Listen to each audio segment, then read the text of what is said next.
সকাল থেকে উঠে দেখছি একদম মেঘলা ওয়েদার। শুধু আজকে না, ২-৩ দিন ধরে ওয়েদারটা আবার ভীষণ মেঘলা। জামাকাপড় শুকানোটা খুব সমস্যার হয়ে গেছে। ভাদ্র মাসের এই লাস্ট কটা দিন একটু রোদ পাওয়া গেলে ভালো হতো।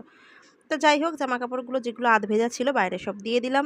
ঘরের সমস্ত বাসি কাজ ছেড়ে, বাসি ঘর ঝাড় দিয়ে, দুয়ারে জল দিয়ে চলে এসেছি এখন রান্নাঘরে। আগের দিন রাত্রিবেলা অনেকটা রাত পর্যন্ত পুরো রান্নাঘর সমস্ত কিছু, মানে গ্যাসের সিলিন্ডার থেকে সিলিন্ডার সরিয়ে, মানে একদম কোনা খামচি যা আছে সমস্ত কিছু ভালো করে জল দিয়ে ধুয়েছিলাম। সন্ধ্যের পর এই কাজটা হাতে নিয়েছিলাম, যেহেতু রান্না পুজো আমাদের চলে এসছে আর হাতে গোনা কটা দিন ধোয়া কাচা মোটামুটি সমস্ত কিছু গুছিয়ে ফেলেছি। আর এখন চলে এসেছি চা নিয়ে। হাজব্যান্ড আর আমি চা খাবো। হাজব্যান্ডের তো আজকে ছুটি বাড়িতে। তো আজকে টিফিনে করছি রুটি, ভেন্ডি আলু ভাজা আর শশা। ছেলেকে এটা একটু টিফিনে দিয়ে দেবো, স্কুলের টিফিনে আমি আর হাজব্যান্ডও খেয়ে নেবো। তোর বাবা এখন ওকে দিতে গেছে। আর রান্নায় আজকে হচ্ছে আলু বেগুন দিয়ে মাছের তেল চচ্চড়ি, আর একদম জিরে বাটা আদা বাটা দিয়ে করছি রুই মাছ।